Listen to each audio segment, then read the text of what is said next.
দেখি জিনিসপত্র দাম মামা আসমান ছুলে। 1200 টাকা রুম ভাড়া, 100 টাকা কমিশন, গাড়ি ভাড়া 50, চায়ের দোকানে আবার 100 খরচিয়ন।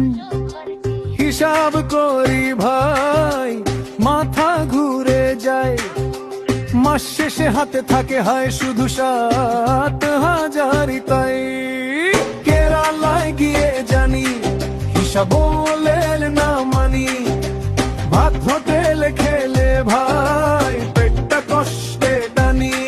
সব জিনিসের দাম এমন মনে হয় সিনেমা চলি, বলে দিলাম বন্ধুরে বাড়িতেই ভালো ভাই।